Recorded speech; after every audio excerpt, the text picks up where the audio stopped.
No, I'm not the son of God. I'm not Lucifer. I'm not a demon. I'm not the devil.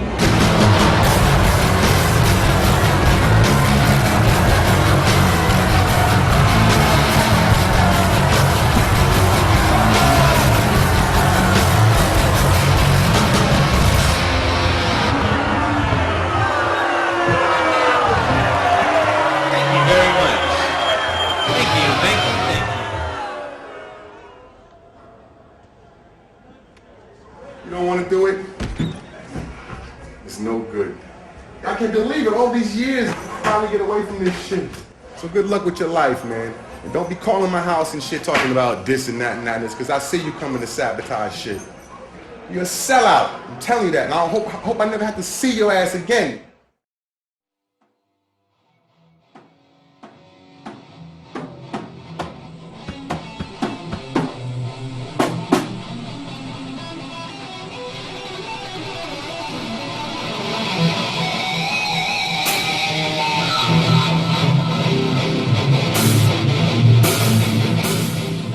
Oh, we're at the famous secret studio of the brains, you know. My friends ask me if I'll be into exotic dancing or filmmaking. Well, I'm a little shy about that. But I love all people. I think the time has come for black and white to truly unite.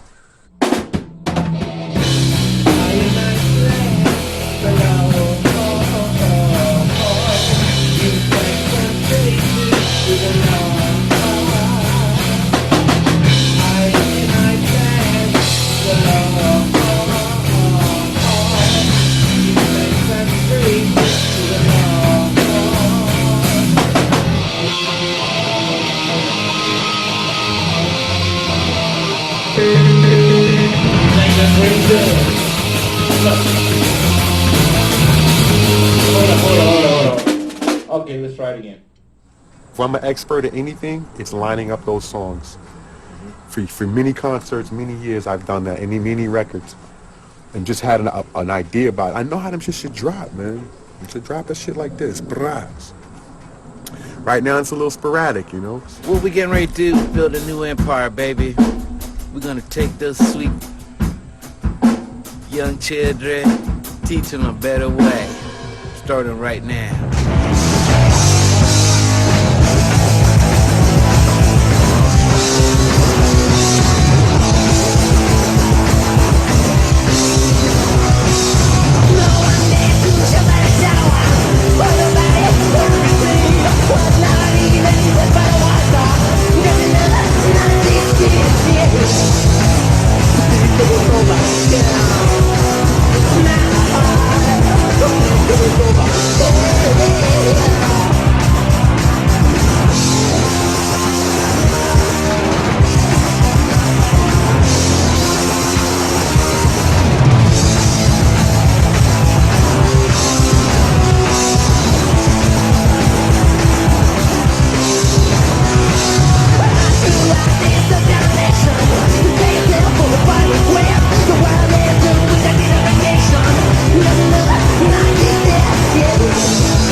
I'm standing in front of the White House, where every president since George Washington has lived and worked. One nation under a roof, getting down for the one nation, and we're on the move. Can't stop us now. I played the bass originally in a band called Stress, and we used to do folk covers, basically. Earth, Wind, Fire, Parliament Funkadelic. So me and Gary went to junior high school together, and I introduced Gary to my brother. I remember meeting Gary at a concert. He asked me, could he play my guitar? And I said, well, sure. And he starts playing all these cool jazz riffs and classical rhythm and blues lines. You know, he said, yo, man, I want to play music with you. I want to be in a band with you. kind of wanted more of a challenge. So I said, oh, let me pick up the guitar. H started playing the bass. We used to sit down and practice and practice. HR and I'd sit down there, and fingers be bleeding. But now Daryl was younger than all of us. I was in this band called the Young Explorers. We used to play covers of like Earth, Wind & Fire and all that kind of stuff. We then assured Daryl that he wasn't breaking the law, it wasn't illegal to be a musician. And Daryl started playing bass. HR started to sing.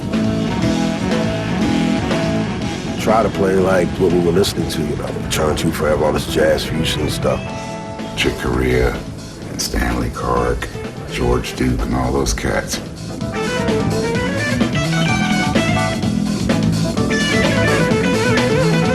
I actually wrote Stanley Clarke letters and shit, like fan club shit. My biggest influence was Lenny White. I seen him live before and he just tripped me out, man. It looked like it was a motion picture in action.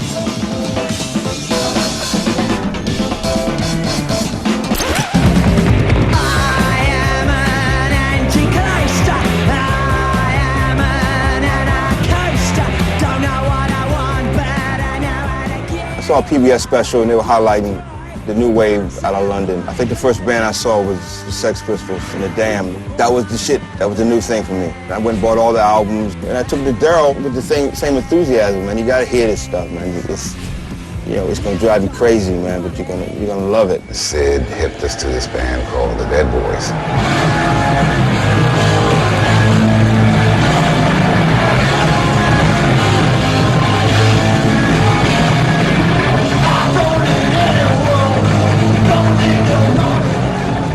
Dead Boys, I was like, yeah, man, that's what we want to try to start doing, you know?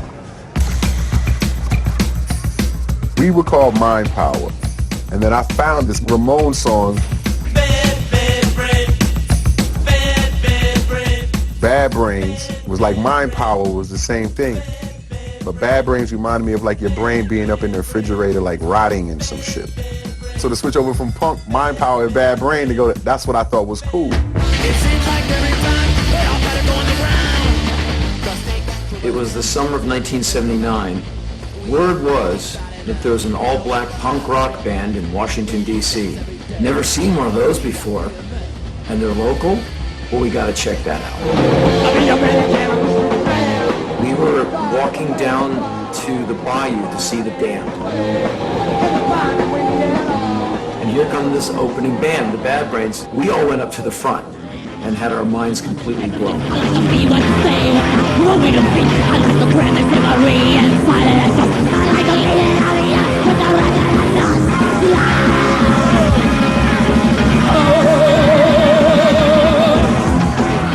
walked out of there going, damn, great, but the Bad Brains. DC had a quote-unquote punk rock scene. That was a very, very small group of people, but they congregated around this one club in Adams, Oregon, section of DC called Madam's Oregon.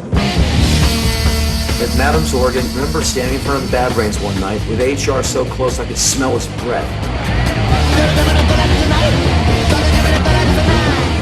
And I said, I sure hope that guy doesn't land on me. Wham! I'm on my back with HR pinning me to the ground, singing on me. I was like, ah! Whoa! And that was kind of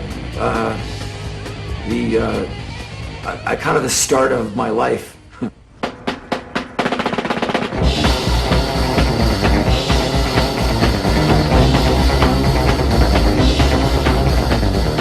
Oh, we go by R Street, hold up. This is where I used to live when the Bad Brains started. Right there. That's where the Bad Brains started, really. This is R Street. What day was R Street? Where punk rock started. We was gonna play faster and more technical than the Ramones and be more chaotic than the Damned. Went up to Addison Road, you see the Notorious, Al Tolson, and this is where the rehearsal started. This is where the music started formulating.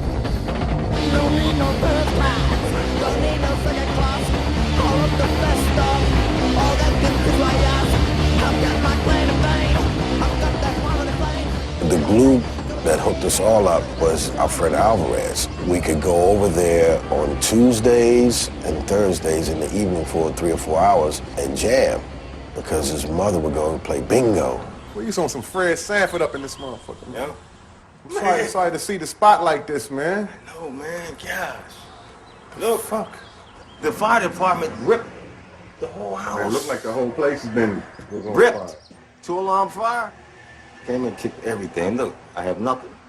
My clothes, everything is gone. He always used to jam down in this basement right here, right? Yeah, this is where we used to do it at, right here, kid. Now, this is the beginning. Daryl used to play his drums right here, bass, drums, right in here. You want to see your tape recorder? Yeah. This is the tape recorder when we used to record all the Bad Brains music on. That's it. Mm-hmm.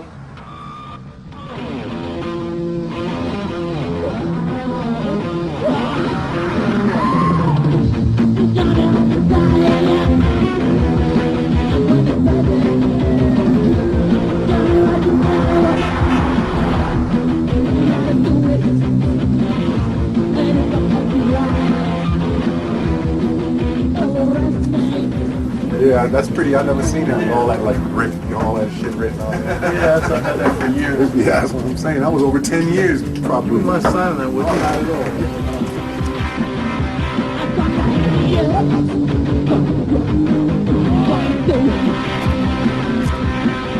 What's up, kid? Come in here and tell them how we used to do. Back like in the the store? day. You like the way the This store store looks? is beautiful. Did you meet everybody? I met all these nice guys. We're talking about punk rock days and. This band is insane. This band is insane. Nah, the band's not insane. The lead singer is insane.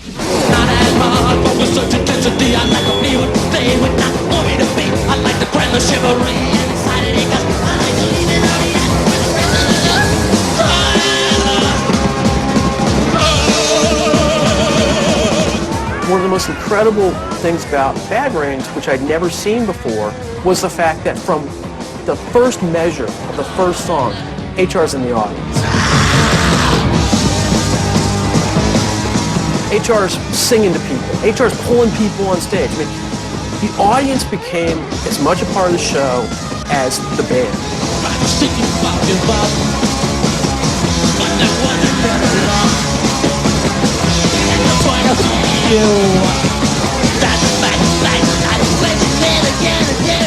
As far as what a front man should do and how a front man should be physically, as far as blowing your mind and making you want to buy the t-shirt, or like if that guy led a charge, you'd go invade Gaul. HR and Iggy Pop, to me, are the two most charismatic, I want to be that dude frontman I've ever seen. Yeah, I was a very shy child. They took everything in their power to get me to come out on that stage. But then once I did, I do my best to vocalize.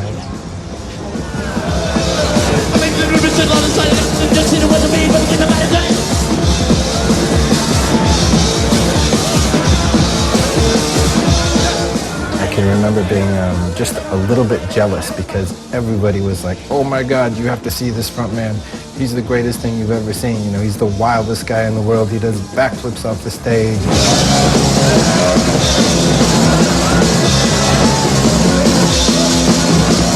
Don't care what you may say, we got that attitude.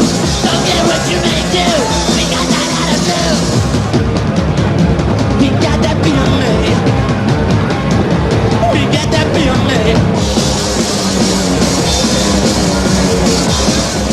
I got into a conversation with my dad one day, and he said, you know what, I think I'm going to share something with you. Why don't you go read the book? And he gives me this book, and I see it, and it says, Think and Grow Rich.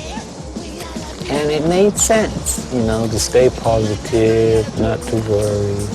And it would show how people who refrain from living violently would get a good response. Bad Brains were running this PMA thing, and their whole thing was that music should mean something, but it should also have a message to the audience, which pushes the audience as part of the thing.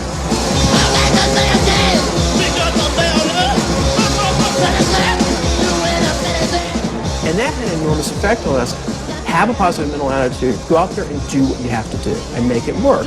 And if you do it, it will work. The punk music in England was informative, but it was more like, you know, fuck this, fuck that. We wanted to try to give an alternative and unify the people. And yes, we can make a change if we're unified, as opposed to just saying, you know, this is screwed up and that's screwed up, and that's just the way it is. I think that was the difference initially in our message. And, you know, just being positive as opposed to destructive. Like everywhere else, like punk rock was like connected to nihilism, like to destruction. And actually, we heard PMA sort of saying like we're making something, we're building something.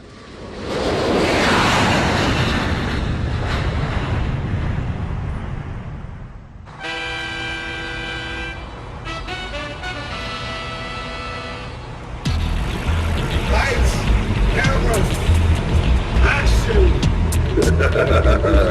We're just gonna burn out our batteries doing this shit. Getting already. Camera. Right, yeah. Okay, that's enough then, man. Come on, man.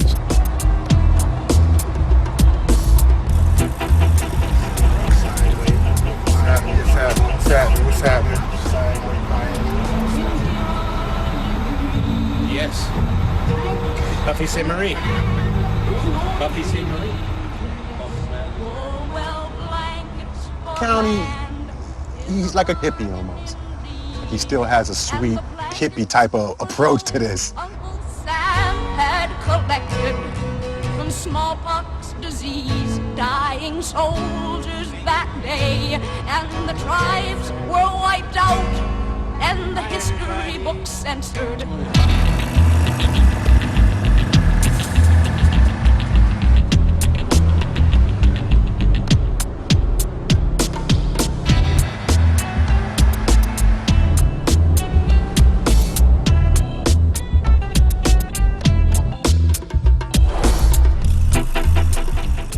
Everybody, this is HR Human Rights Brains. We're here now in the beautiful city of Portland. Been waiting to see him since I was this big. My first hardcore album.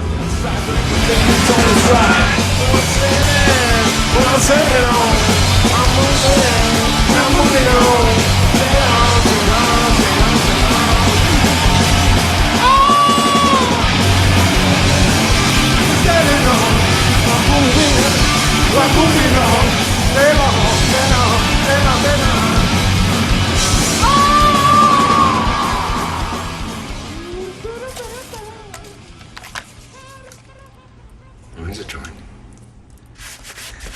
Weed in my bag. It cannot run perfectly smoothly. If it does, somebody will make sure that it isn't, because it's like it's not supposed to run perfectly smoothly. How many years have you been doing this? Oh, whatever it is, half my life.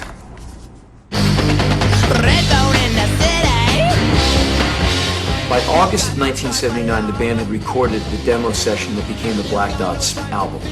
For us, it was just this cassette. Yeah, cassette was the first recording. To the guy's house.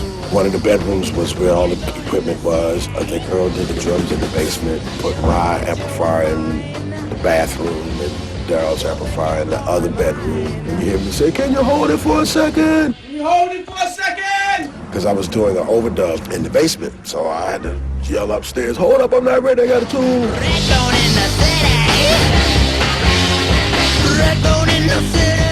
HR did the vocals outside. He had some kind of shrubbery or something. That's why you're hearing the crickets, because he was singing by the shrubbery.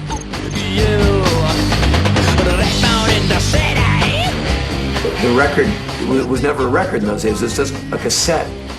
Had the Bad Brains pressed up 1,000 LP of that tape, that single album would have been a determinant record in what's known as American hardcore music and American independent music. And it wouldn't have taken until the new century for a documentary on that band to come out.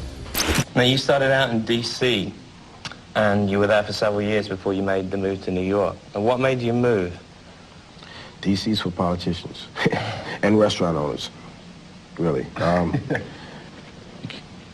We played enough there, you know. We played a lot in Washington. We had a hard time playing down there. We mostly played like basement parties and stuff like that. They're actually bandits. Yeah. There was only 3 clubs at the time, and each club only knew each other. And we played at one club, and it's like, oh, you guys entice rats, and you make people jump up. In those days, it was pogoing instead of slamming, creepy crawling, and whatever. One calls the next one in. And it's like, well, sorry, guys, we can't play anymore. So we said, all right, we'll go up to New York.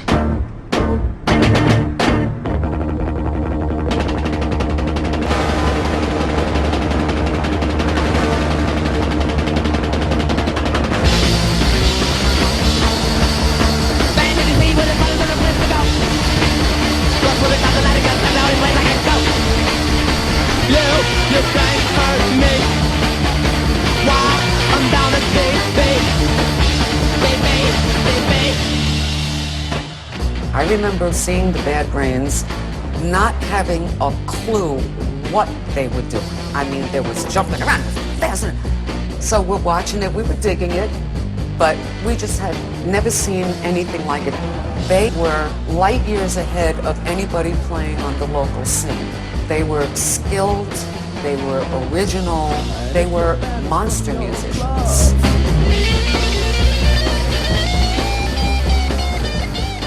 Anybody who would see them would obviously say, well, this band is better than any other band we've ever seen.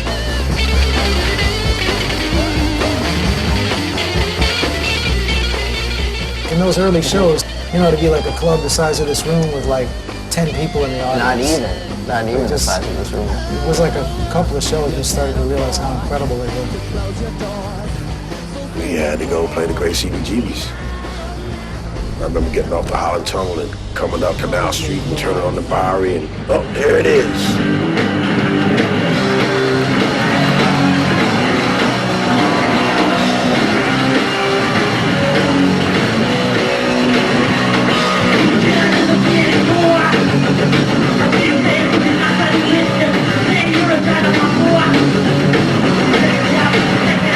We kept coming back and playing CBs, so we'd come once a month. He said, okay, I'm gonna give you guys a Friday night.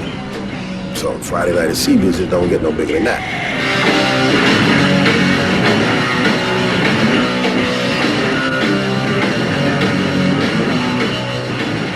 They went over to England to play with the Dam. The Dam said, come on over, we'll take you on tour. They got the offer within months of their first couple shows in New York, you know, so things were happening quick. So we sold all our equipment except for our guitars, and got the money to get the tickets to go to London.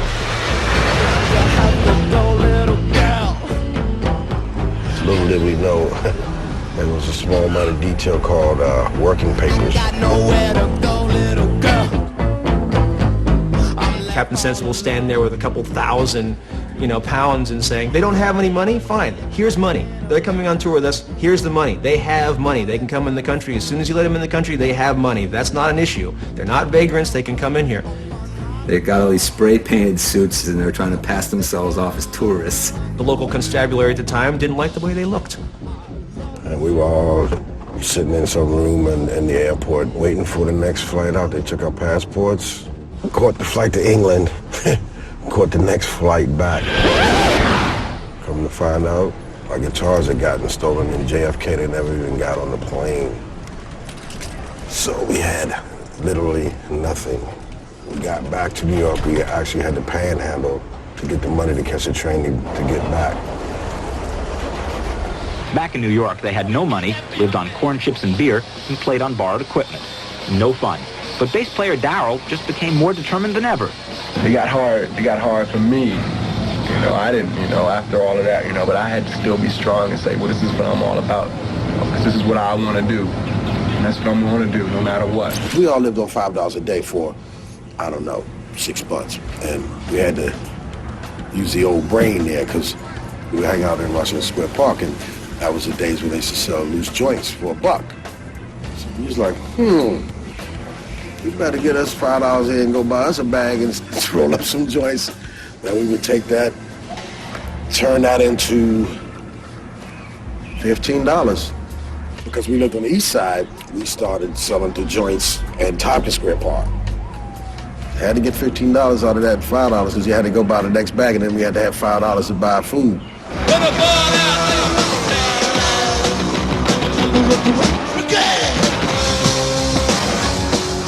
It was cool going up to New York and struggling, you know. It became quite an adventure. It wasn't easy at all. But we set forth to do that, and that's what we did, you know. And then eventually went back to Washington to live for a while.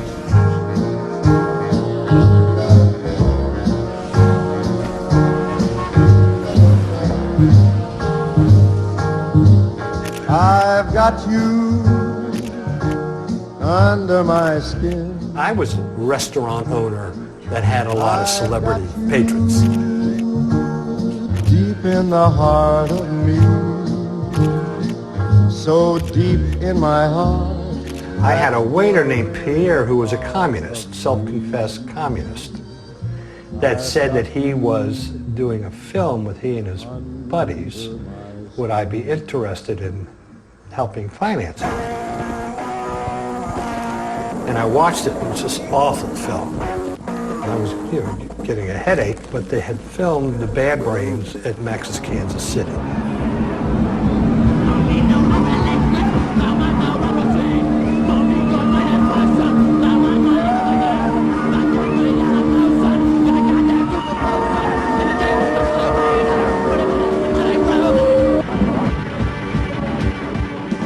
The hair on the back of my neck sort of went. Of course, they were so electrifying.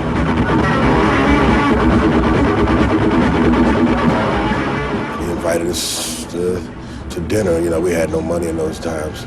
It's like, wow, here we are, punk rock, out in this five-star restaurant. And he said, hey, you know, I'd like to help you guys out. Strangers in the night. HR called me Mr. Sussman, polite, very short hair, no dreads. And I was a, you know, Frank Sinatra kind of guy. But I dug what they were doing. I didn't know anything about being a manager of a band. Something in your eyes was They had basically nothing, no van. They had no equipment. So a friend of mine owned a music store. He took us up to Chuck Levin's. All the salesmen came out, you know, the guitar guy, the drum guy. But HR, they wanted to get him a mic. He was a little disappointed, you know, at the time. Yeah, 'cause he didn't get shit. Yeah, so he went in the back, way back in the back of Chuck Levin's and got this red hollow body, like B.B. King looking guitar. I got them all new equipment, got them a brand new van. I obligated myself to $25,000, which I spent relatively quickly.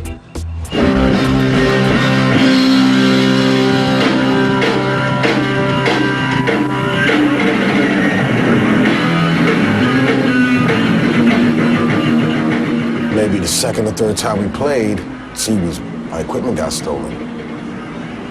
Because we were a bunch of idiots who left the equipment in the van, sitting on Trump Street. One night when it was really cold, Bad Brains played a show and flopped at Nick's house like they always did. And I felt sorry for the roadie guy who was trying to sleep in the van because it was probably like 10 degrees out. And they said, oh, okay, you know, come on and sleep at Nick's house, it's all right. And 4 or 5 hours later when the sun's up, everybody looks out Nick's window and there's this big empty parking space where the van used to be. Brand new van, brand new equipment, sitting on Trump Street in Avenue B. I had insurance, so I got them another van, and I got them new equipment.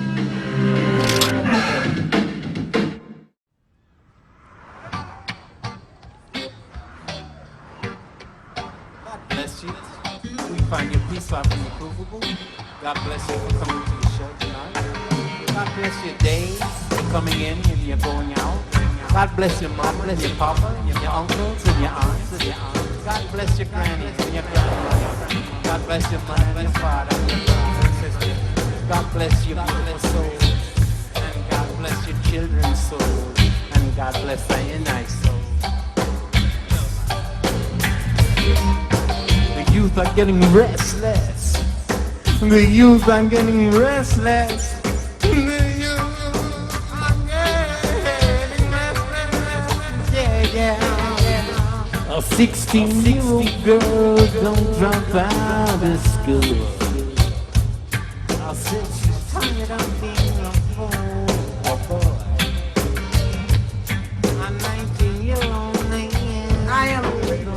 Dr. No's mother. And all of these boys grew up, like I said, you know, around me, came to my house, and we drove them to practice, and we used to let them practice in my garage. See, I remember when I used to drive y'all around in my station wagon. Oh, the green station wagon, yeah. To go play, somebody to go practice, load everything up, get in the car. Here I go, and I'm still driving people around. So, everything's okay.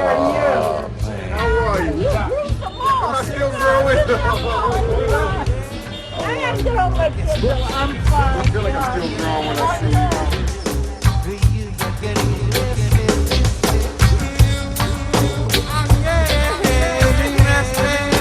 Oh yeah, oh yeah.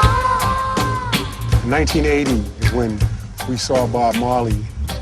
We had known of Bob a little, but we didn't really know. I remember walking into the arena and just hearing the bass. It was like 10,000 seat place. It's amazing. That was it. And the whole influence of Rasta and Africanism and who we were as men started to want to take over, as opposed to being like lost youths from DC, kind of on some rock and roll shit. And once we came across Marley and Rasta and the whole vibe and the message that went with that, that's when things started to change seriously for us. But not so much our music, but the message of our music went from a PMA to a Rasta, which was the same thing. Rastas used to be like how they see like the Taliban and Muslims are nowadays, terrorists. Like I think that the New York Times even had an article out back in the early 80s about this new terrorist and this Rasta and how lethal the foot, like from kicking soccer, and lethal will kick your ass with a lethal foot up the ass or something, you know? So it wasn't years before you started seeing dreadlocks on a Gap ad or some shit like that. It used to be a real underground thing.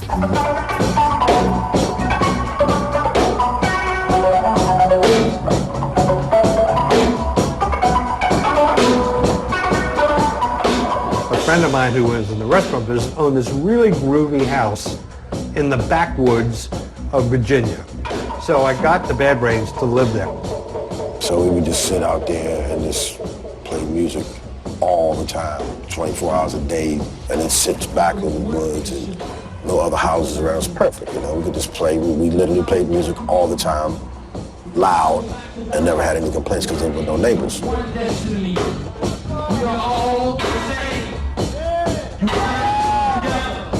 It was a great experience for me. If it wasn't for that house in Drainville Road, I don't think I'd be sitting here in America today playing music, because I learned a lot about drum, bass, and guitar, and some keyboards from the original Dr. No himself. We had classes, we had a blackboard, and we would go through stuff, you know what I mean?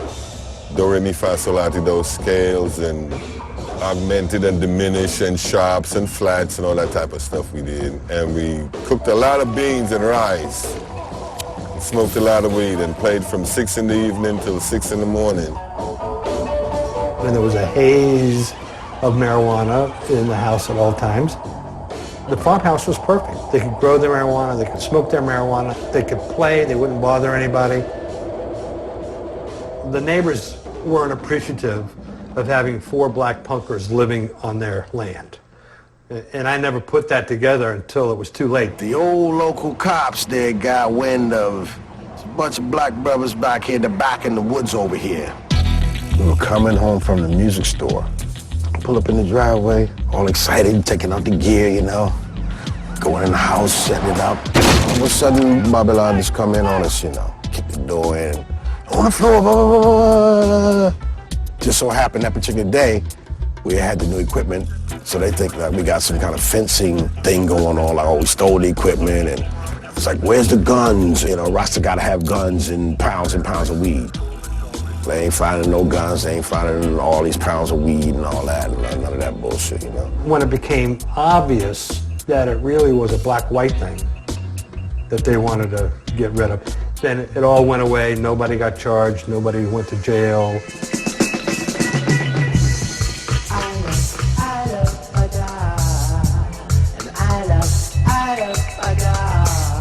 That magic summer, they went away and they reappeared. And I remember they came out and they were all wearing like button-up shirts, and they had nice pants on, and they had new equipment. Gary had a wood grain kind of natural guitar, and we're like, what's going on? In come the Bad Brains and all these new people with them. Here's Julian, very scary Rasta guy. Here's these Rasta women with them. Ian and myself and the rest of the normal gang addressed them as we always did. Hey, HR. Yes, Henry man. Excuse me? All is Irie. Irie? Who are you? They try to make us feel ashamed, but I love our giant. Just like Henry and them can look at you and say, all of a sudden they came back and they was Jamaican. Someone in their family can say all of a sudden they came home from high school and they was Sid Vicious. Before, when he left, he was Jimmy Page. So yeah, it kept changing for me from when I was a teenager. Oh, Daryl, he's a white boy. Look at, he wear leather pants and, you know, how you think a dude in Southeast feel when he see me and I'm walking down the street in some leather pants and ripped up shirt? That nigga's a white boy, right? So now, when I go and the white boys see me and he say, oh, these black dudes is cool. They the Bad Brains. Then the Bad Brains will go off and see Bob Marley. Then they come back, yes, I am. And, oh, man, shit. I don't know what happened to them dudes, man. They used to be punks, now they're like Rastas.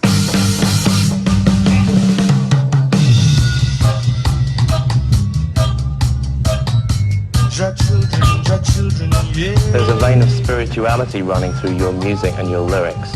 Now, how important is Rastafarianism to you? It's our life, so it is the utmost importance.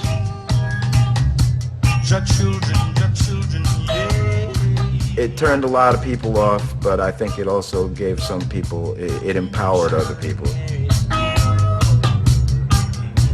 HR started getting me to grow dreads and shit. We had the UFF, the United Freedom Fighters, and it was this organization that HR started, and like we had meetings and we were gonna change the world and the planet and all this shit, and after like 3 or 4 splits, everybody was like, what were we talking about now? Everyone started talking like Rastas all of a sudden. When we were stoned, they'd sit on a stoop going, yes, boss, Crusto, yeah, man, mash it up, yeah.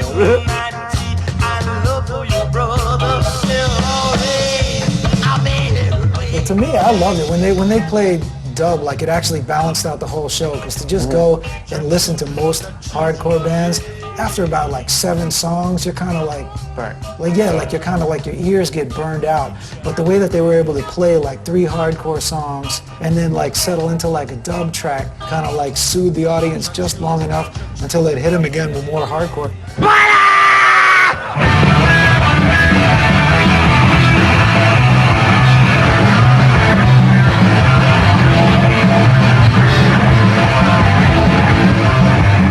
That's one of the main things that separated the Bad Brains and made them all that much more kind of awe-inspiring, was that they actually had a genuine pacing to their show because they had this whole reggae and dub element. When they pressed up their first single, it was pressed in New York, and they needed a car to go pick up the 8 boxes of the 7-inch. And I went, here's my keys. For 99 cents, I got this flimsy little, Xerox thing, and I put this thing on.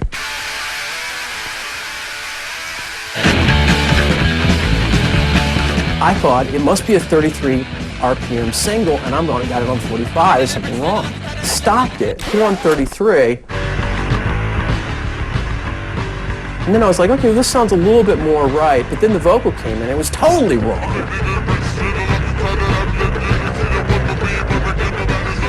And I probably played it conservatively 16 to 20 times that afternoon. I just couldn't believe it.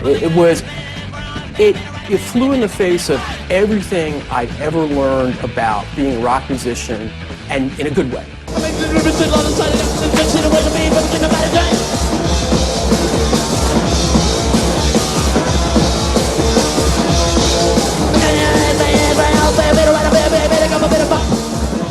thing about the Brains that's so phenomenal is that We were recorded in 1983 as being the fastest band on planet Earth.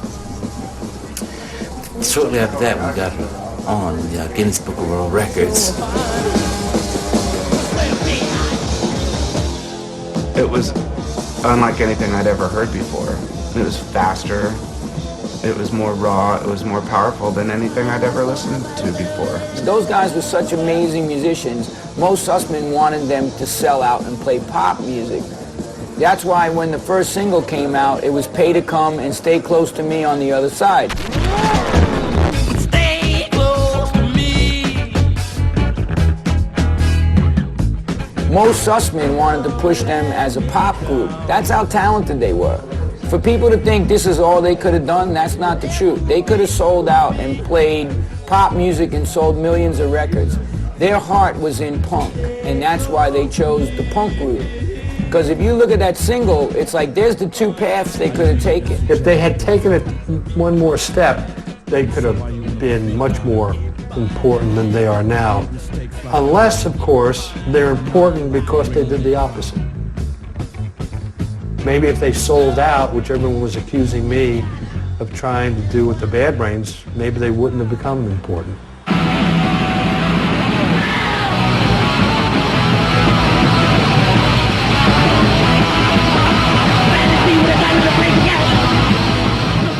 Band in D.C. had nothing to do with me.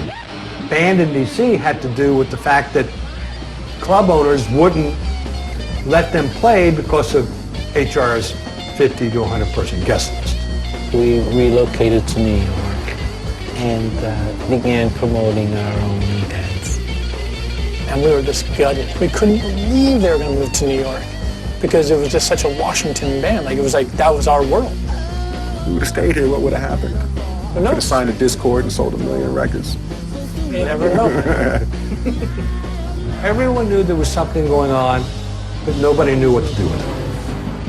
And I had tried to do something with what was going on, but I was not successful.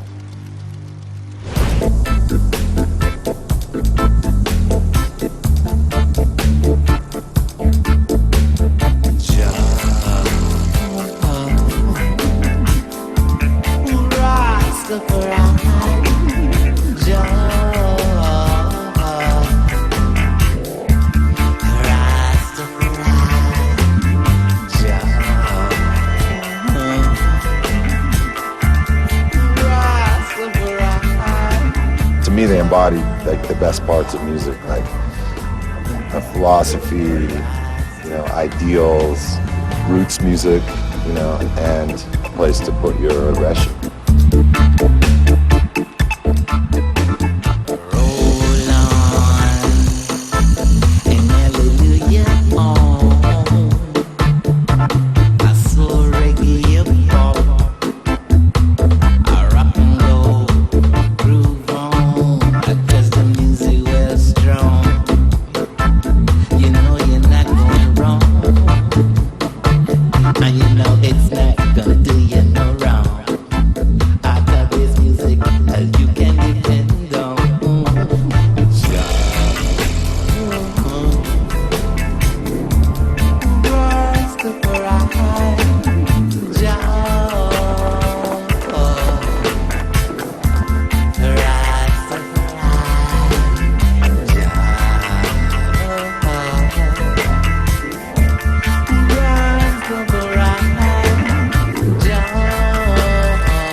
Hardcore was kind of rising up out of the ashes of the old punk movement that was sort of fizzling out.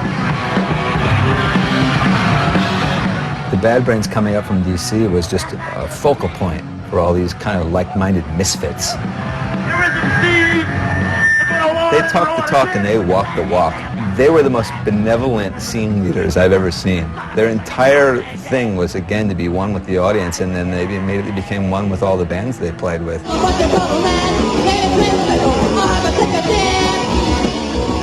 We used to borrow their equipment all the time. Twice they handed us their instruments when their own gig was finished. I never heard of this before or since. They would do a gig, at the very end, HR and Dr. Nell would say, like, hey, you guys, even worse. Come up, come up. What was it? You guys play now.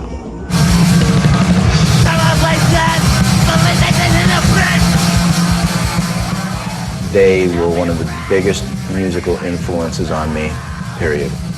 Growing up around them, I had a very special connection to them, especially because I was like 9, 10 years old. I learned how to play bass from watching Daryl. You know, I developed my own style, but he was one of the key ingredients. And then when I came back, I was away from Avenue Square. We played one of our first shows, I think it was about our like third show, and HR is all of a sudden like in the middle of the crowd, and HR starts slamming into all the kids and like moving, and all of a sudden like the room lit up, and the whole energy in the room, like he definitely set it off. It was just like, wow, like, whoa, HR's in the audience at our show. It was crazy. And then he said, you know, we got this gig coming up at Max's in a couple weeks if you guys want to open up for us.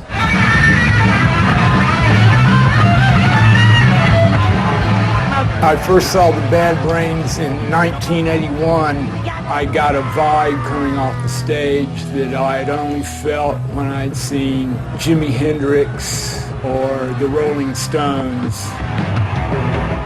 The band and the audience got into a highly refined state of mind, almost like a religious experience. I'd set up a rehearsal space. The address was 171 Avenue A between 10th and 11th Street, an old glass shop. 171 consisted of one long room. We set up the stage on one end, and back near the entrance we had an elevated sound booth so that we could do recordings. We used to charge $10 an hour for recording, you know, just the most economical recording you could find in town at that time. It was like more like an off Broadway type theater. You know, something like maybe a world that Adam was more familiar with as a thespian. You mean the Yiddish theater? Yeah, exactly. Yeah. The funny thing about 171A2 was it was a bunch of couches that they had dragged in off the street. So there was like 10 like real dirty, nasty couches around there. And I'm sure it was illegal. I'm sure they didn't have any kind of license to do it. Like it was Avenue A, and back then, like, you know, Avenue A was kind of off the map, you know? Well, yeah, I mean, look, most of what happened on Avenue A at that time was illegal. The Bad Brains played the night of May 2nd, 1981, and I recorded it.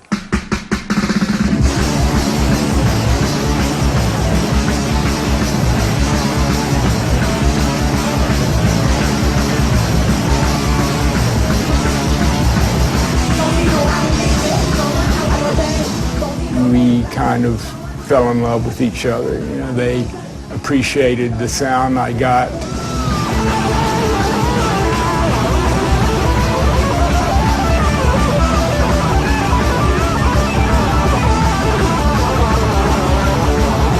At that time, no major label would touch that kind of music.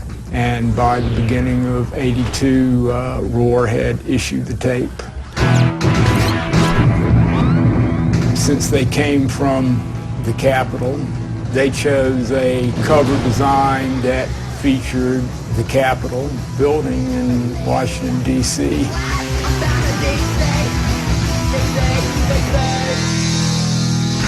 I played like my first cassette. I probably just wore that thing out. That meant so much to me. Yeah, that Roar cassette. I remember I had a Walkman, like the first Walkman, and I would just sit in school, just like sit in the hallway on the floor and just like listen to that like over and over and over again.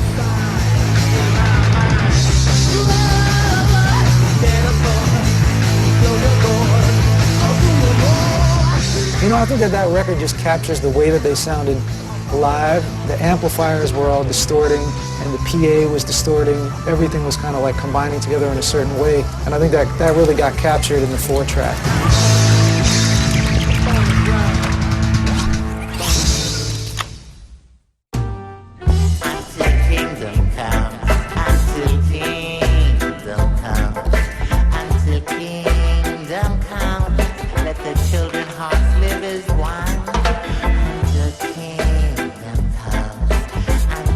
Ladies and gentlemen, here we are. This is the mighty defender of the truth, and he's up against, you know who, the one and only Doom. What are you gonna do that for? I'll dare you. I'm just a Doom, I'll get you. No, you won't.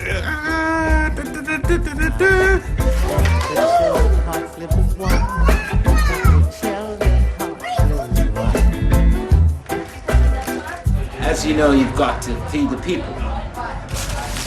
But along with good music and good wine and good beer and good water and good Pepsi, one must have food. So we're going to feed the masses. Make sure that their stomachs have something in it, because when we start shredding, it's now holding us back.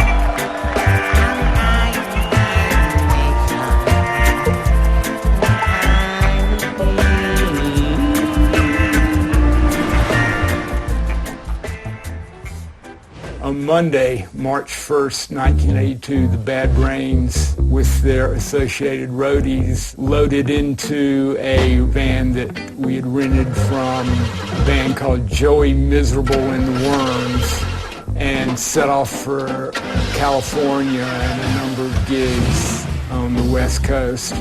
We used to call it the slave ship.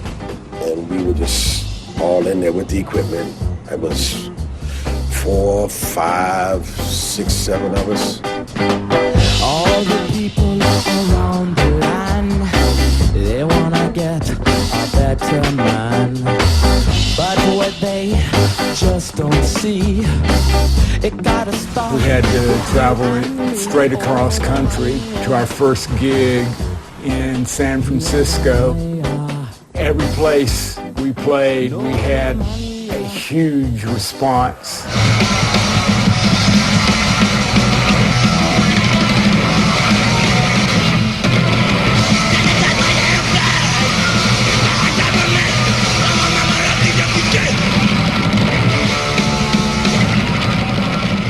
We drove across New Mexico into Texas to Austin and ended up staying at the house of the Big Boys, I believe.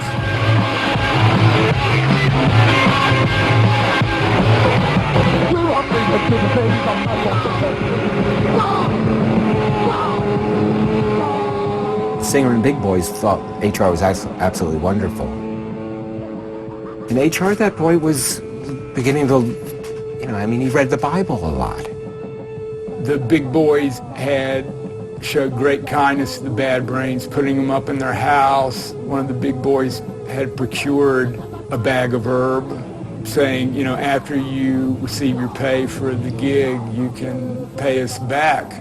And in fact, I stood beside Doc as he put the money in an envelope and left it on our host dresser in his room. I found out later that somebody had gone into the room and had taken that envelope of money and replaced it with a note saying something to the effect of "fire burn all faggots," you know. And you can draw your own conclusions as who could have done that.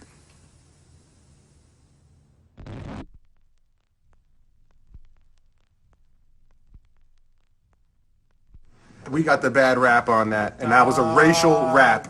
The story's been told that we came through like some renegade rastas, like on some homophobic shit. If it's Led Zeppelin, man, these fucking guys are assholes, they rock. But Bad Brains comes to the house, burns the carpet with spliff tails or whatever, spills Ital stew, and HR calls you a bati boy and takes your weed, then it's like a whole big, it's deeper That's somehow. why I say it's complicated. I'm not gonna say homophobia, that's just homophobia. Yeah, that's the way I look at it. But people still bitch at us about the homophobia. I'm just saying that still just today. Right, like, I know, but like you said, it's like a scab. It's real. That shit stuck with my shit. It turned all the beautiful things that you hear them saying about us being how HR would literally put his fucking coat down for you to walk over a puddle. He was that kind of guy. It was a point in time where bands, like it was like when the Misfits went to San Francisco, they beat somebody up at the show, they were like vilified for it. In an era where anybody, if you misstepped, you just got hell. Yeah. And the Bad Brains thing, it just, unfortunately, not only did you something like bad go down, there was just youthful indiscretion, let's say it's that. But nonetheless, the problem is you had amplifiers. You had people who just picked up on it and ran with it. And you cat and rock that goes, fuck those faggots or something like that. They're not going to get what the fuck we got for going, boo, boo, Bati boy. They're not getting that. They're just getting, oh, you guys, you know. Well, for some reason with us, it's like a living legacy. I had to go on the internet and tell them, look, I love all people. We have learned to love all people. We were young, too. We grew. You know, no one's out to get anybody, you know. But then, granted, HR did get off into some weird shit after a while, you know. HR is in Baltimore still. He's still in Baltimore. Waiting for a flight. He's got a flight at 8:30. I booked it last night at 2 o'clock in the morning. So I'm talking about taking a car. So he's going to hire a limo. Kind of a distance. 3 days in a limo. I don't know. U.S. Air, yeah. That's what I'm saying. Like, U.S. Air. What's he saying there? She went to the wrong airline as far as... They were saying, no, that flight left early today. Hey, HR, how are you? It's Anthony. So I'm in Buffalo, and Daryl's here, and Doc is here, and Earl is here, and everybody else is on their way. So I'm just checking in with you. Call me back when you get this, and just want to make sure everything's fine for the flight that you're getting on, which is in about an hour and a half, so you're probably on your way to the airport. Okay, I'll talk to you soon. Bye. How's he getting to the airport? I'm not sure. He left early this morning for where?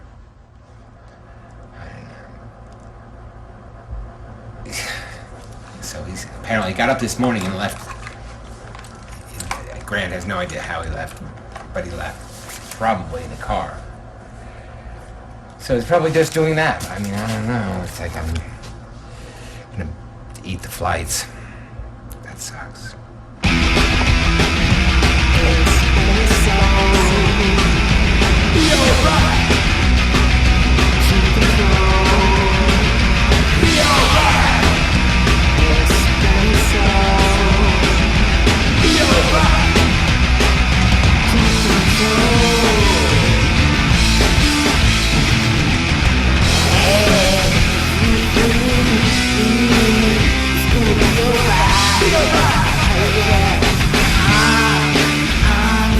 Greetings, brothers and sisters. We're here live in Toronto, Canada with the Brains, and showtime will be momentarily. And thank you very much for your cooperation and your patience. I'm HR, aka PhD, Love I, Rastafari.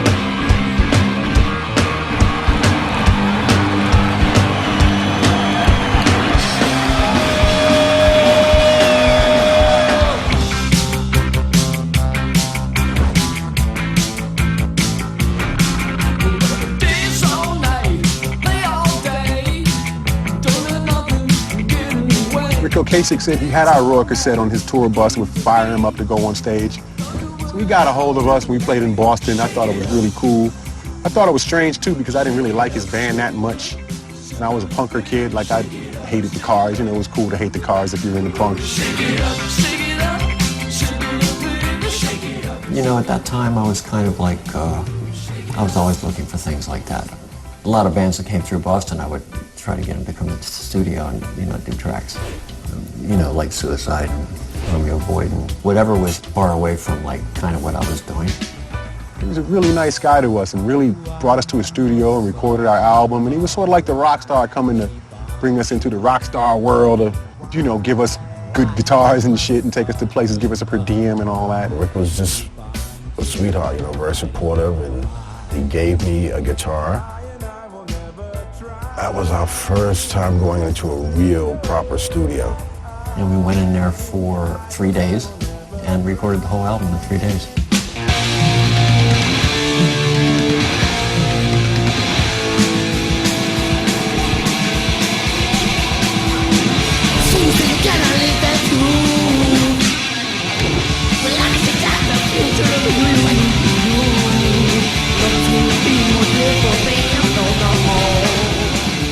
Not to diss my man Rick Ocasek, because the Cars are great in their own right, but I remember feeling a little disappointed when they like had Rick Ocasek producing a Bad Brains record, and I was thinking like, why are they having Rick Ocasek produce a Bad Brains record? Like, they just made the most incredible sounding thing at 171A. Like, why would they want to go into this like fancy studio and make this other thing? There weren't too many kids in the hardcore scene that weren't influenced by Rock for Life. You had to have that record. You had to know that record. If you didn't know that record, your other punk rock friends might be a little suspicious, you know, like.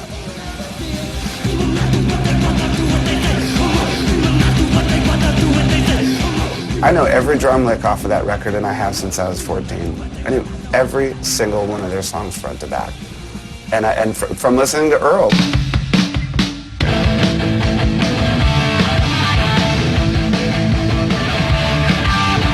Earl didn't flail around like a lot of the spazzy fucking white punk rock drummers like me. Like, Earl was like Bernard Purdy or something, you know? He just had this thing.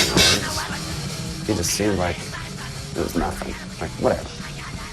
I'm just killing it. Who gives a shit? I still use a lot of the tricks that I learned from Earl, still to this day.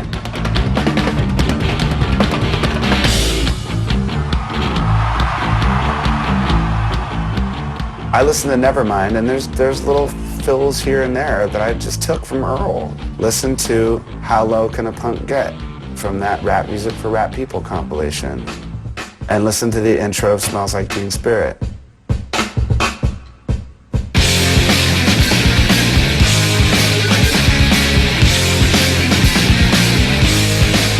They're not exactly the same, but it's close. And that's where I learned how to do it. So they were a huge influence on the whole band.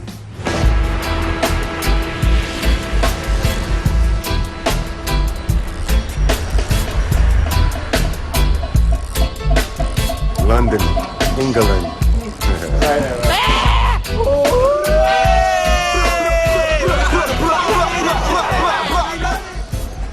This is one of the most famous clubs in the world.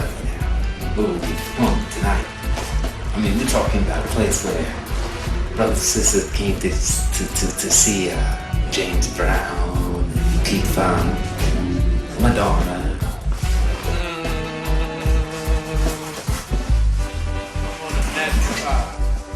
Heights.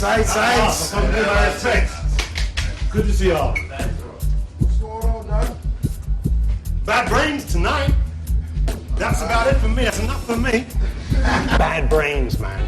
There's no one else that you can really hold up and say, yes, this is an example of the punk thing having an effect on some brothers. You know, people that weren't prepared to be defined by their color. Bad Brains are the Sex Pistols of America. I mean, what the Pistols did for the UK scene, Bad Brains undoubtedly did for the American scene. Ask the Chili Peppers, ask the Beastie Boys, ask Black Flag, Ask Fugazi, man, and countless others. It's undeniable. I mean, a really incredible band and really individual. The best is yet to come. I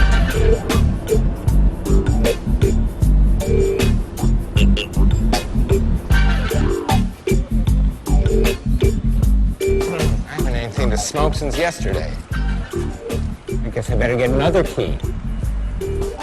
I have no idea how to get a hold of the bus driver. You know how I get back to the hotel? Do you have anything written down? So the bus driver's not at the bus. I don't have the bus driver's number. I guess it's probably in my itinerary. I know, but he also locked. There's also a physical lock, key lock, that he actually set, because the door won't open.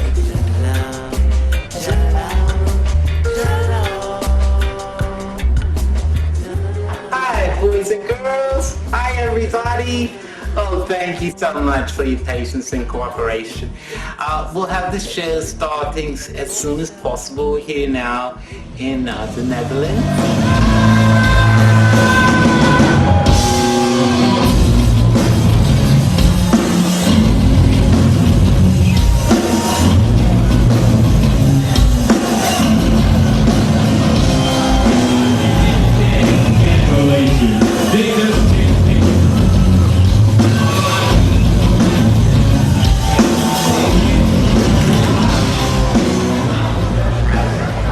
This guy's a joke, all right? This guy's a joke, okay? I'm telling you, I'm not you. You can't come to me doing that shit. Fuck that, man.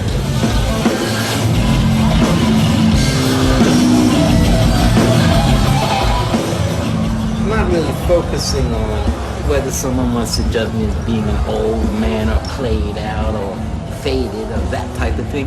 What I want to do is focus on the music. They throwing shit on the stage.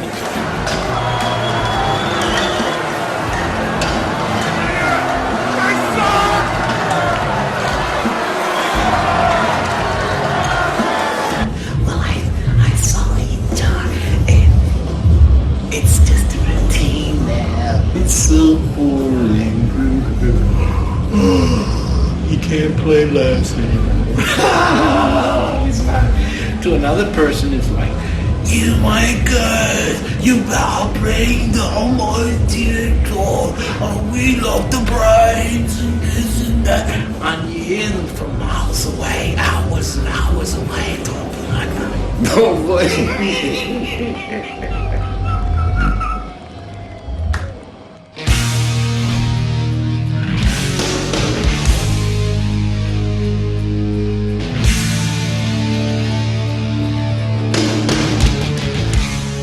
Got hooked up with this cat, Ron St. Germain, supposed to be like, work with Hendrix, very technical dude in the studio. He really just wanted to capture the band as the band.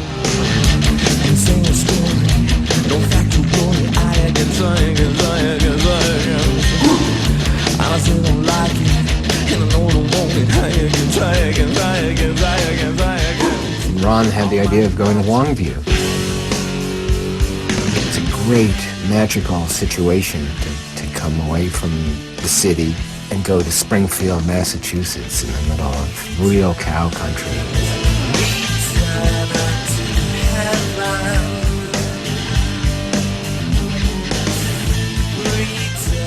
Doc and Daryl and Earl, for that matter, were so inspired. They were always shooting what I call shooting from the hip, you know, not unlike Hendrix, who also played from the heart and from the hip. So we do 5 or 6 takes. I couldn't run HR through that because vocally it's such a demanding album that there would have been no voice whatsoever. And he tells me Sunday afternoon, he says, well, Ron, I kind of got to go in a couple of hours. And I said, what do you mean? He says, yeah, I got to go to D.C. I said, what for? He says, well, I got to go to jail. Right before we went to record this, HR got busted in D.C. with a bunch of pot. He ended up getting some time, like 6 months or something like that. So we were kind of pinched. We had enough time. We had 2 hours, so I basically just said, run down, give me 2 takes on each song. I finished the recording with HR, and then he had to go serve 3 or 4 months. And I had the one song which wasn't finished, Sacred Love. He just didn't have the vocal on that particular song. And I was just like, I saw he was like brainstorming. He's like, what we gonna do? How we gonna do this? You know, he's like, well, you know, Johnny Cash did a record in jail. It took almost 2 months to arrange for HR to get to payphone in the DC jail. He got to be one of the guys who gets to sweep up, and he got to be near the payphone when nobody else was around.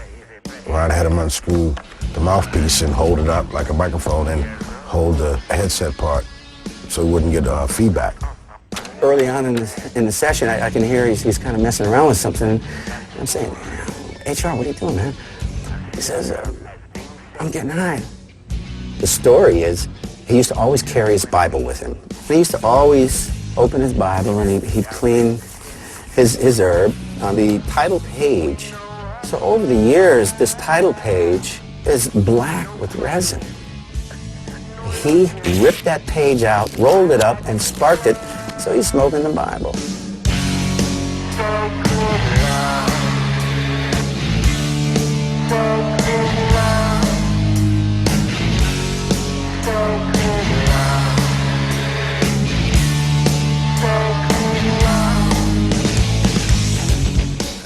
He did a couple, 2, 3 takes, and that was it. It was tremendous. All the guys down one of the tiers could hear him singing. So it was pretty amazing. He was able to get away with it. I'm in here, you're out there, we know our cry. No crying, no lying, I declare.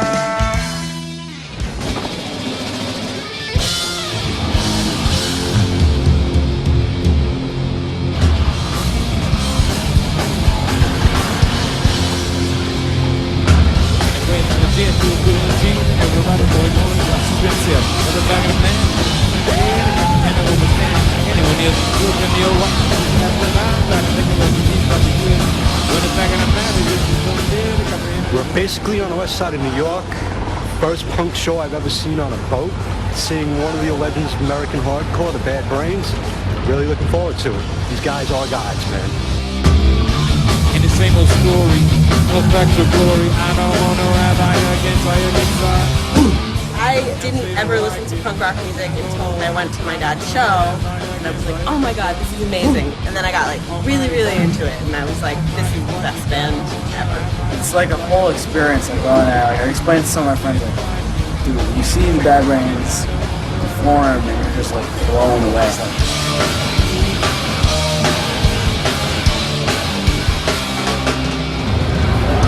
Special. I get to, look and hear all the people like amazing around me, and I just have that little gem inside, like, that's my dad.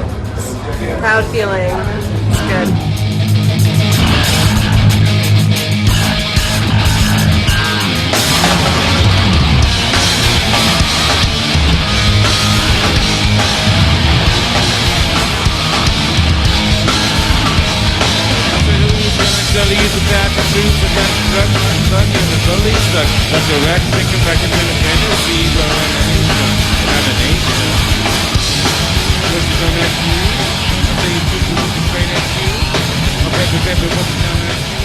Now I did talk with his friend, the other brethren. What's his name? Charlton Heston. Remember Charlton Heston? You know, the one who did the movie Ben-Hur, in the Bible and those other movies. Well, anyway, his daughter assured me that Paris and the others, remember Paris Hilton?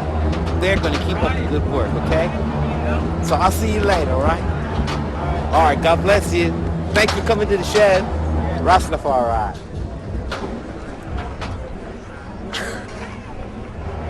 What just happened? This is awesome. I honestly hope that HR consistently finds inner peace, he's touched with that thing. He's touched with that extraordinary, genius is an overused word, but he is really one of a kind. I mean, he is of a kind like Thelonious Monk, even though people will holler and scream, but something so implacably original that he is that thing.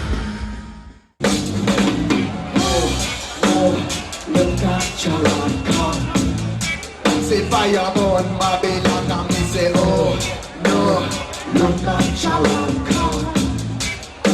They wake you up and me say HR wanted to start a new band called the Zion Train. This was a band that was going to do pure reggae, going to have dancing, chorus of girls, horn section. It might have worked. There was the whole Zion Train phase. We'd go see the shows and appreciate what they're doing, but it was not what we particularly wanted to see. We went to see these when they came out. We were all psyched to see them, and they just played a whole set of reggae. It was just like, hey, what did I smoke this joint dust for? Nothing. Even HR came and said we was going to be called Zion Train. I wasn't really feeling that, and I was thinking because I loved my Bad Brains in the unit that we had, and I wasn't really into it. We're all brothers, you know. We all grew up, went to junior high school and high school together and all that. You know, it's a family, so, you know, you get tired of your brothers. So, you know, you gotta take a little break, you know. The band broke up soon after that. Human Rights, or HR's band, he did that immediately when he left. And the band got back together in 85, 86, and broke up again sometime in 87. HR needed a drummer. If Bad Brains wasn't going to happen, they're always going to go with HR and play drums there. I was a fan of the band, so, and I wanted to be in the band, to be in my favorite band, but to be in the band with someone other than HR didn't seem right. But kids, were, you know, they were into it anyway. The Brains is not one person. The Brains is the works of the father. I said, oh, let's try out some other singers, because we got to do what we got to do, you know. Chuck Mosley from Faith No More sang for maybe a year or something, you know. We did some short tours. We ended up getting this guy Taj, and they ended up calling it the Bad Brains and using Taj and playing a couple of those tunes, and we did some short tours with him singing.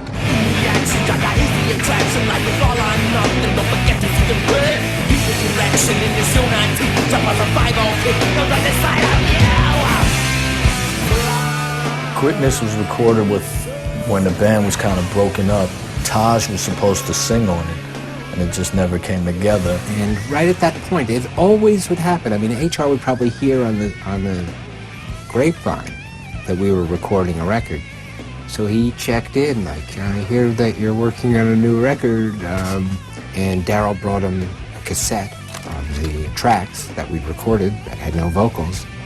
And HR sat in this hotel room for 2 days. And after 2 days, he was like, okay, I'm ready. He'd written all the lyrics that became Quickness.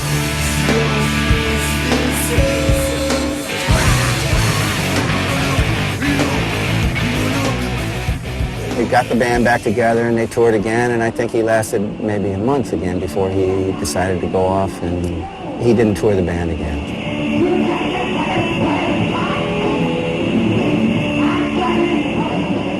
It's gotten to be a habit, so now he's quit the band 3 times. It's gotten to be a pattern with HR. Rise up, you've got to rise. Rise up, you wake up and rise. This chick was at our audition and said, I know the dude that's supposed to sing for y'all. Rise up, you wake up and rise. I was about 21 at this time. I get a phone call, and it's Daryl. I'm like, you can't be serious. He said, yeah, this is Daryl Jennifer. What's going on, man? He said, well, I heard you sing, you know. I'd like you to come on up to Woodstock and jam with us. Turns out he knew a lot of our songs first day. As soon as we hit off to play any of our covers, he knew them right away. When we heard him, we were really excited. He was perfect. And in the beginning, there was so much excitement for the whole thing. I went out on the road for like 3 years. And we spread Rastafari message all over the earth.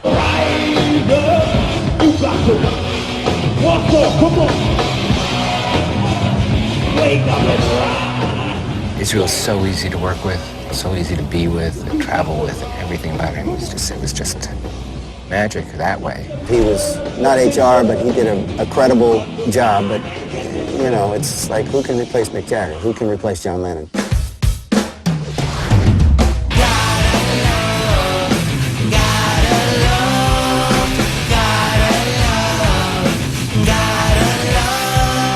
By March '94, I got a call from Yauk saying that we should get back together. He was in LA, saw HR. You know, he was being like a friend. Come on, man, you guys, what's your guys' problems? I'm saying HR is getting on my nerves. He's saying, oh, D, what the fuck's your problem? I said, yo, if you see HR, you want to do it? It's, a lot of things go down like that. It's cool. Tell him to call me. So next thing you know, my phone rings. He's like, oh, hi, Daryl, this is HR. Everything's smooth. I'm out here. I'm okay. I met this guy at a show that wanted to make a record with us. His name's Guy Elsiri, and you should call him. Turns out it's Maverick, it's Madonna, and they want to sign us. They want to sign us fast. They feel like something, like they better get it popping quick. Well, the deal was a great deal. It was so in the band's interest. I mean, they'd really come around on almost every single point. And they went into motion like a president, like the White House or something. Shit was just like contracts, lawyers, everything just appeared like, you know what I mean? It was just like an operating table. We signed the deal and we got a little money and we got put up in Beverly Hills and we made the record.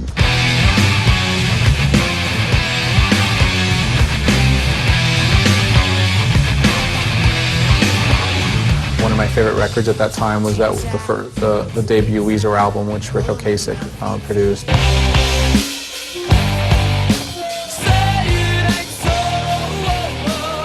And of course he produced my favorite Bad Brains album, which was Rock for Life. And I thought, you know, just let me call this guy and maybe see if he'll produce it. HR never came to a rehearsal. I was taking him to his first rehearsal after they had already rehearsed for the week. And when we got to the rehearsal area, there was a graveyard across the street from it. He wouldn't even go near the rehearsal hall. I had to take him all the way back home. He wouldn't even set foot in it because it was across the street from the graveyard. He said, no, I don't want to rehearse, you know, by the dead. But when he came in the studio to do the stuff, he nailed it every time. He was doing like 7-part harmonies, you know, like right on top of each other. Perfect every time. Because it's sweet. Like melody. Thank you, God. Thank you, God. Thank you, Spider Blue. Thank you, God. When we gave him their advance for the album, I got a phone call from a car dealership. And the guy wanted to talk to me. He's with HR at a car dealership. So I pick up and I said, hi, and he goes, oh, we just want to verify that this guy really is a musician and he really is, has the money. Yeah, we just paid him in advance. He's got some money. He's on this record label. And he said, okay, cool, thank you. I go, whoa, wait. I go, out of curiosity, what's he buying? And he said, I think it was like a 1980 limo. A limousine. So I said, can you put him on the phone? And he puts HR in front of it. HR, you're buying a 1980 limo? And he said, yeah. I said, really? It's beautiful. And I said, really? I said, who's going to drive you? And he said, Scotty. Scotty's the guy who works at my company who drove him to the car dealership. The guy who works for us, with us, was not even, just did me the favor to take him to the dealership. Now he thinks he's going to drive him in a limo everywhere. HR's behavior started to become increasingly bizarre. And all the things that went down and the particulars involved in this particular advent of our careers is very entertaining. There's no way I could get into the different particulars, but it's some of the most entertaining particulars that you will ever hear about a rock band. And Bad Brains going to LA on Maverick Records. I remember one day he walked in with a dead fish in a broth and cooked the fish in the Maverick kitchen and left it there after he cooked it and then just left. When we were at Maverick, we actually got him he got him one meeting with a doctor to the stars. But you know, he's not cooperative. No one had ever warned me about anything. No one had ever warned me that HR had probably schizophrenia. I mean, I don't know that if it's medical or, I mean, I'm not sure, but to me it's, no one had warned me that there's this other character there somewhere. So listen up, 'cause you can't say nothing. You should be there with the punch of your button, but you, I'm out, and I'm telling you, I keep it alive. We were lucky enough that the Beastie Boys put Bad Brains on their tour.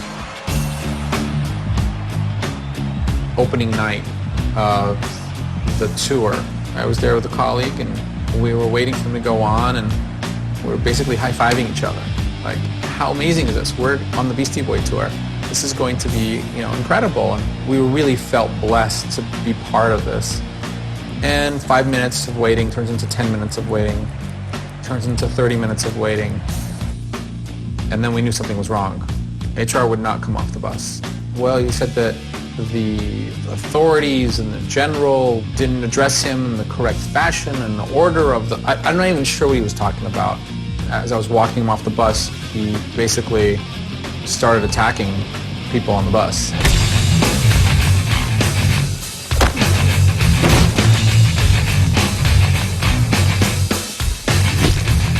He attacked his brother and Anthony.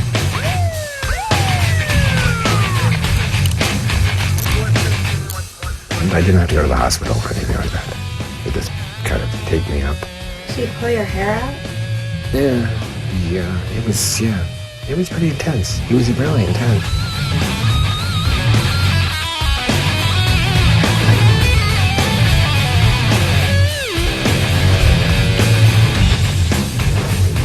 He was like punching, but I couldn't really punch him because I didn't want to hurt him because I wanted him to go on stage. So I'm not gonna bloody his nose. He's gotta go on stage. Well, it was, you know, it's hard to even describe because it happened so fast. Like, we were really excited, being huge Bad Brains fans, to have them on those shows. And then all of a sudden, next thing we hear is like, Bad Brains aren't going to make the next date. Oh, why not? HR had some problems. Basically, said you can't come back to Toronto. He was expelled because they found some weed on him. That's what got him in most trouble, not even the fight. And I saw him on the plane, and he looked just happy-go-lucky. And it was so funny, man, because people, they didn't know, was I losing my mind? Was I talking to them? Who was I talking to? The man in the mirror? But see, they crawl inside the walls and hide in the cracks. The snakes and spiders, you know, and iguanas. And I hear them in there moving around and getting, you know, information. And like I said, I'm grateful those days are over with.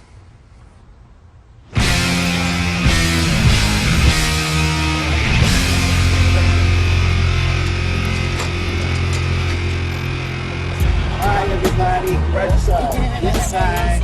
All right. Two rings in the right. Rastafari. CBGB's was shutting down, and everybody in the band knew it was happening, and they knew that we really had to play we had to go and play shows at CB's. I mean, it was necessary. Bad Brains will fill the place so easily, and we've done that before many times, 3 nights in a row. I was actually, for myself, a real honor to be asked to play there 3 nights.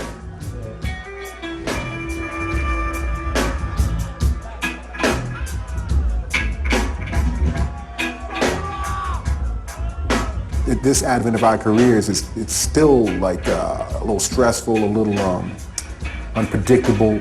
We had a helmet which kind of upset me, and I thought it was like, what the fuck is this guy on? We had seen the helmet at rehearsal, so it's like, you know, you want to wear it, that's cool. Just don't wear it the whole night. Because the wireless mic and the helmet, it was messing up the sound. It was feeding back. It was like, ooh. It was feeding back so loud we couldn't even hear the amps and stuff. at CB's when he put the motorcycle helmet on and he had the fucking headset underneath and then the thing and he's singing from inside the fucking motorcycle helmet. I mean, we were fucking dying, man. The band was still the band, you know, those are all my great friends since I'm a little boy, and then there's this guy on stage that's not who he used to be. Sometimes the scary HR might be acting a certain way, like HR's got a lot of ways he can be. There are times when what HR does seems irrational to everybody, but it has to do with something that's going on, some kind of dynamic that's going on within his psyche. And his psyche is very important to his creativity and to this band's amazing strength. Yes, he's a musical style, well versatile. You got to be styled and fine. Don't you ever worry about taking your turn. Remember what the people say. You live and learn and worship on. I know I'm not the son of God. I'm not Lucifer. I'm not a demon. I'm not the devil. I don't hate you. Our objective, what we would like to do is entertain you. We're live here now on planet Earth.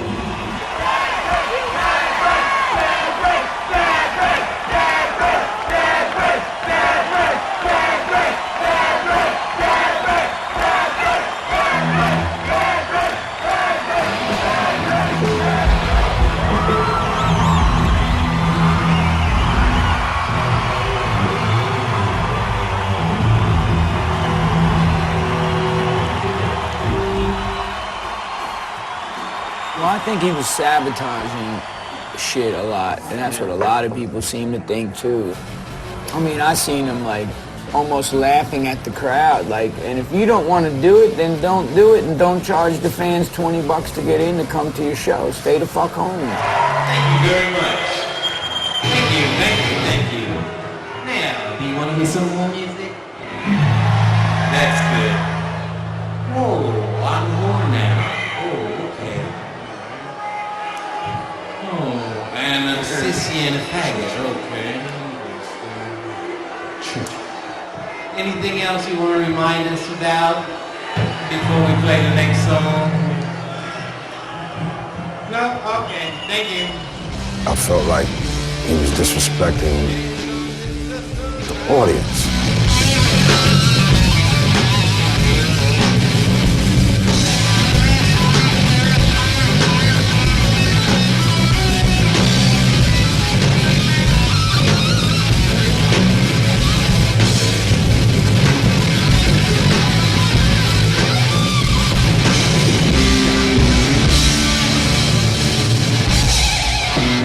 Chicago, I thought he was kind of slacking it or half-assing it or being a prick to the fan.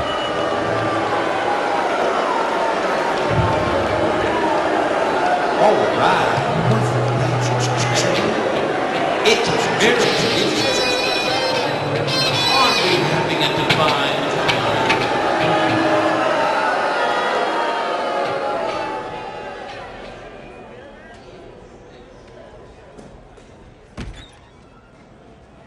You don't want to do it? It's no good.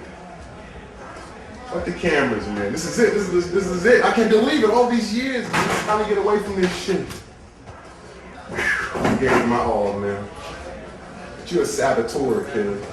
I can't believe you're a sellout, too. You're a sellout ass nigga. I've been wanting to tell you this forever. You're a sellout, man. I'm telling you. Judas. I got a song for you called Black Judas. That's you. So good luck with your life, man. And don't be calling my house and shit talking about this and that and that and this, because I see you coming to sabotage shit. Play with your amateur ass niggas and leave the pros alone, alright? Because the pros don't give a fuck about you. The pros can hold that shit down. I don't care about your little runaway crackhead smiles and shit, man. You're a sellout. I'm telling you that. And I hope I never have to see your ass again. After the night, you're done. You don't have to make the people feel bad. You don't have to make the youth them feel bad. No more. Sellout, man. Fuck that. He's a sellout, Earl. He even sell you out. He's a sellout, man. Fucking Judas, man. Bye, Judas. Trying to sabotage much work we put in. The nigga can't even act like he don't want to play and just want to sabotage shit. That's why I told him. I can see if you say, yo, you don't want to play, don't play. You come on stage like no pussy. People them spending money and want to see some energy and have a good time. Try to fucking overcompensate by shaking people's hand and shit like, oh yeah, I'm into it, yeah. Shit is no joke, man, when it comes to this shit, man. I take this shit serious. 30 years, my whole life. You know what I'm saying? My whole life. You're looking at a motherfucker 47 years old. I've been doing this shit since I was fucking 17, 18. I couldn't even sign a fucking contract to play in a fucking band. I want to put only me and none of us do this shit. No, fuck that shit. We can make good music. We go get Israel and come back and blow shit up. All them motherfuckers be leaving here tripped the fuck out.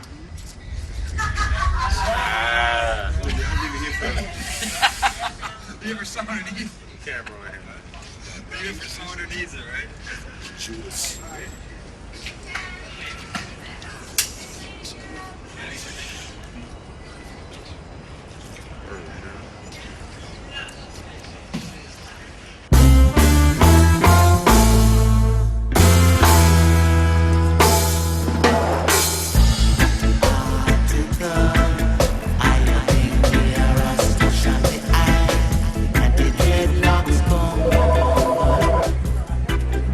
Sunfrost. There's several potting soil. There's a lot of different varieties. They range from $2.99 to $5.99. 4309. I used to always shop here because this is the place to be, as you can see. When did I start working here? I'm guessing around 1990 or even 89. There's Gary and I right there. Dos amigos. Gary's in the absolute center of that picture next to me. Right, I saw that. Gary's been instrumental in bringing the forefront of the food consciousness because of his own knowledge and awareness. Gary is such an important part of our life that he's the only person that we can trust with our business. And when we go away, he's the man. Since he's been gone, back on tour, we haven't had a vacation because we don't have that trust with anyone but Gary. No pun intended, but people that are in the know are beside themselves when they find out or figure out or learn that he's here and or who he is. One thing about golf, it teaches you about a lot of things. It teaches you about yourself. Nope. Bad swing. Going in the pond. See how look where I hit it, almost out of bounds. A guy the other day, like I was at another golf course and his niece and them were there and they were like, oh, that's Daryl from the Bad Brains. And they didn't want to ask me, you know, they think out here on a golf course that you don't want to be bothered. It's no big deal, you know, this is kind of confusing. I'm confusing to begin with to be the dread out here. And then when they finally realize I'm on some rock shit, they just probably say, man, that Daryl Jennifer is all over the fucking place. So it looked like I missed this one behind the green. So what I'm gonna do is try to use my short game skills and see if I can chip it in down there.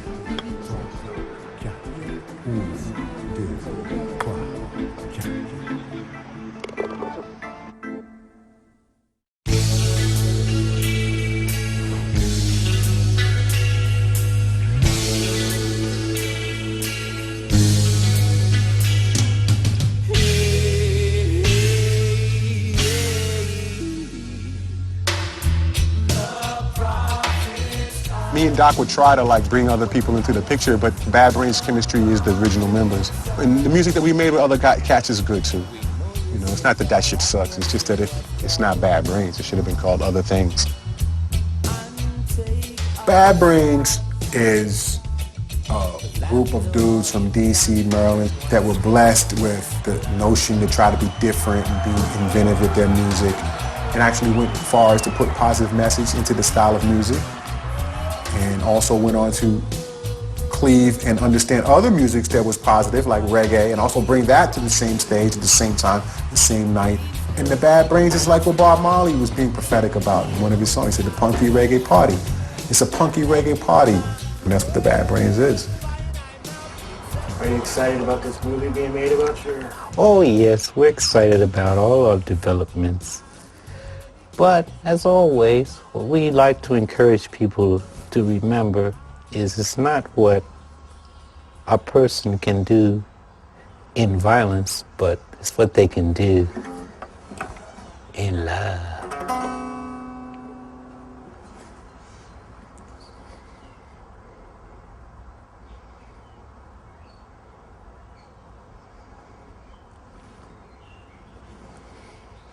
Next question, please, sir.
Moving on, then on, then on.